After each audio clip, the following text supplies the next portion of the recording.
Excuse me, folks. We're going to get started now at 6 o'clock, and I'd like to welcome you. My name is Dean Pierce. I'm the Director of Planning and Zoning for the town of Shelburne, and on behalf of the Planning Commission, I'd like to welcome you to this session tonight. There is an agenda that is floating around in the chairs, which has an imaginative title, and I say that only because I made it up a couple of days ago without consulting with anybody, which is Imagining a New Future for Shelburne Road. That's the reason that we're here. The subtitle is A Presentation of Selected Concepts Produced During a Semester-Long Design Studio Conducted by Norwich University Architecture Students. And if anything was a mouthful, that is. But according to the agenda, we're going to start with the welcome and introductions, and I've told you who I am. I'd like to take a minute to introduce a few of the folks who are here as well. They include the Chair of the Planning Commission, Dick Elkins, the Vice Chair. Well, you caught me. You got me on a bad night, Brian. Brian Pecor, Sam Chauncey, Ron Bouchard. Any other PC members here? And we have at least one representative of the Select Board, Al Gobey, who is, I'll let him tell you, he is a Norwich graduate, so he'll be watching you very, very carefully. And there were some folks on a jury, and Brian was one of those folks, and I'm not sure if there was anyone else. I know that there were some conflicts, but I don't see any of them here. But we'll talk a little bit more about that in just a second. Perhaps what I'll do also right now is to introduce the professors who have been working with the students on this project, and I've had one of those repetitive errors that I've made several times, and I'm going to try my best to make amends for it, because I've always introduced Matt Lutz, or had him included in the article, as the professor, and he is, but he also had a co-professor, and that's Tom Latham, if I'm saying that correctly, Tom? Yes. So as this is recorded and run on local access television, but also broadcast on the World Wide Web, perhaps, I want to make sure that the people out there in the world know that Matt did not do this alone. He had some help, and that's Tom. And I apologize. I'll take all the blame for omitting you in some of those mentions. The agenda indicates that we'll cover background and objectives. Then we'll have the presentations on the plans that were selected, and the process was that there were 16 students, I believe, at the outset, and we felt that it really wouldn't be fair to try to present all of that work in one session. So we devised the idea of having a jury winnow the number down to something that would be manageable in the range of 5 or 6. And that's what's happened. We've had 6 plans identified by the jury. We've also had a little process running off the side where people from the community could come in, look at the plans, and vote. We have designated the result of that the People's Choice, and there was a tie. And I will mention after we've heard the initial presentations who the winners of the People's Choice are. But we will have the students give their presentations. Those presentations will run 3 to 5 minutes, then have initial questions for the students at that time, then we'll go on to the next one, and the idea would be immediate burning questions then, and then have some follow-up questions in a more general Q&A session after. We'll have a mic that will move around the room. The sound will be a lot better if people use the microphone. So I think background and objectives. I think that it's important to point out that there are some roots for this process that go back many, many years, that include the townwide opinion survey that was done in 2003, where one of the questions, or some of the questions in that survey, had to do with where should Shelburne grow, or how should Shelburne grow. And the answers to that survey really suggested that people feel that it's important for growth to take place in places where it's already started. And if you get to that point, then the question that arises is, well, what should that growth look like? And what form should that growth take? And that's really a question that the students who've done this project have gotten at. The town plan was updated in 2007. In that town plan, it identified the Route 7 corridor and addressed it extensively. Among other things, it talked about how the corridor would grow and develop, but not essentially developed to the point where it would compete with Shelburne Village. There is emphasis in that plan. It may not continue in future plans about the primacy of the village as a center for the town. This was happening around the time that the Route 7 widening project was taking place. There was a lot of stuff going on in the corridor. There wasn't a lot of development activity occurring. There was a lot of plans, I think, that were put on hold until the road was improved. We had zoning revisions that were adopted in early 2009 that were prepared to implement the town plan, and in that set of zoning regulations, it included increased density in the corridor, more uses that are allowed in the corridor, so the sorts of things that might make more possible some of the ideas that you're going to hear about later in tonight. And also some modest forms of design controls added through the site plan review process. Late 2008, 2009, we started to see a fairly significant economic downturn, so that would influence people's abilities to consider plans for development in the corridor.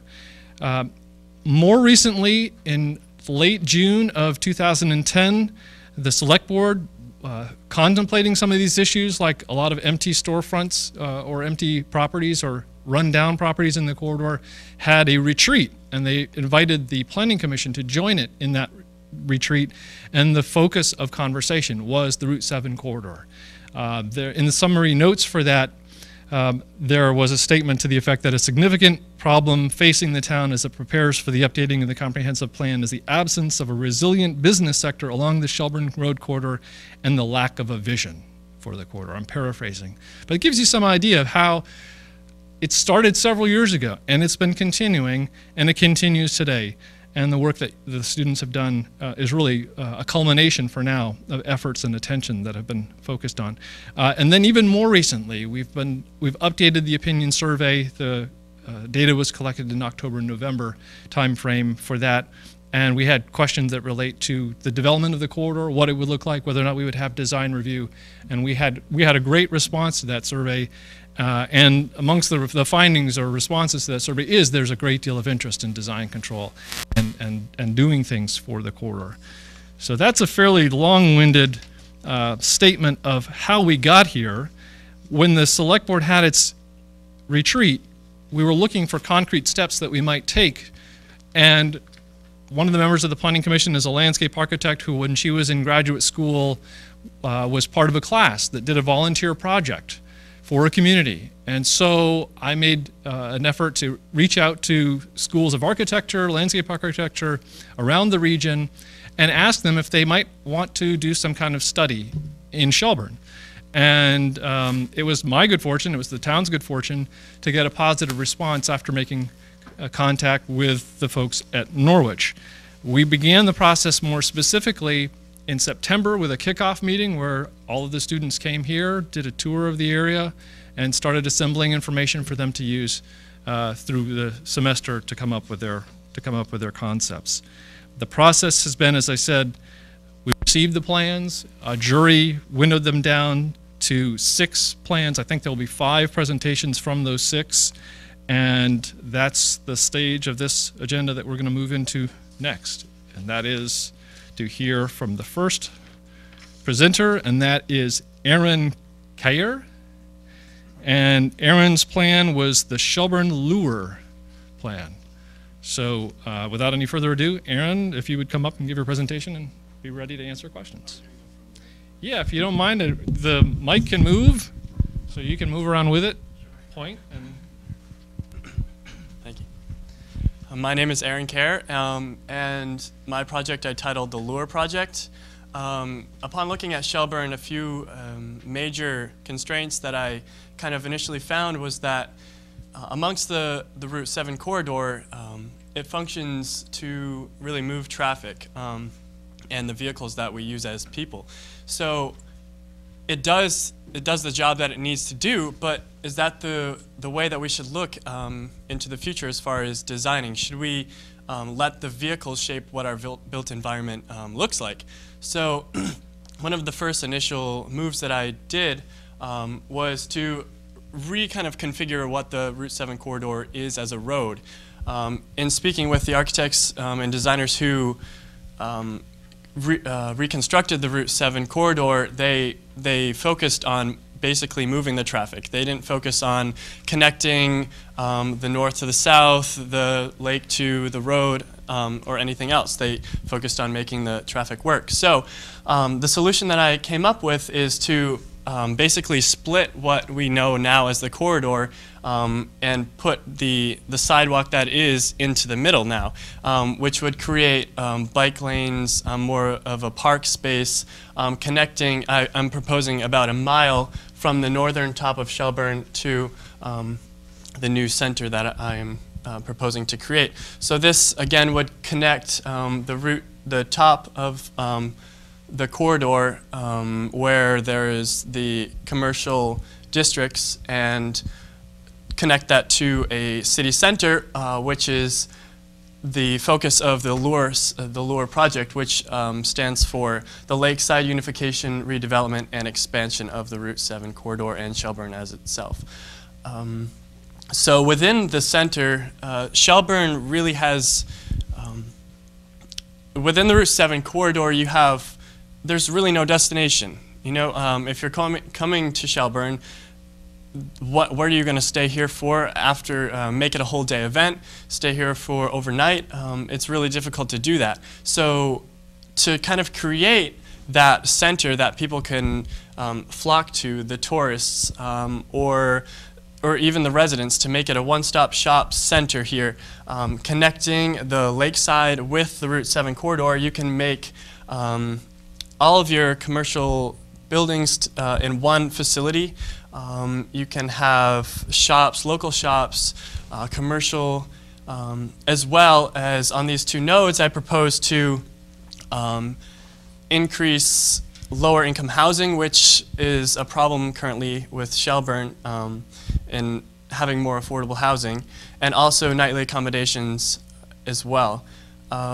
And within the center, or within the LURE Center as I'm calling it, connecting it to the lakeside, which is really a limited experience going through the corridor that we are focusing on.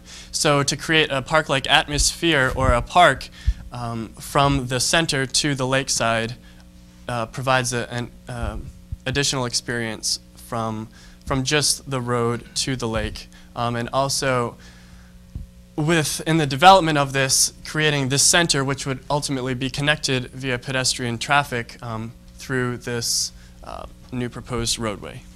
So, any questions or comments? Where is the LURE? I'm just not quite sure where it actually is. If this is the strip of that we're focusing on, is about centered. It's about halfway. Right. There currently is about 3 homes that would be either relocated or altered. So, but it has, the spot that I chose here has a limited impact as far as the amount of homes and facilities that are currently there now. Roughly how many acres is that space you've developed? It's about 1,000 feet from the road to the waterfront there.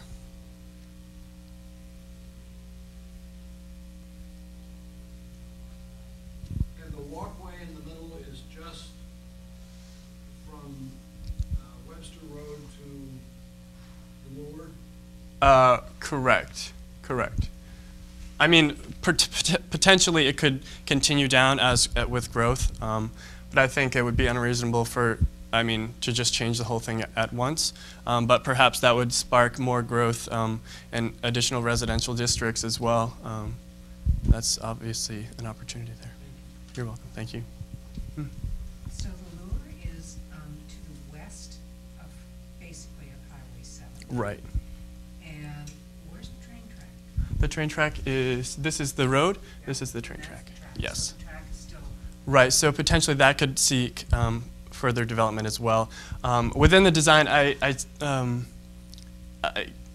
guess I see more bus traffic, or more fluent bus traffic.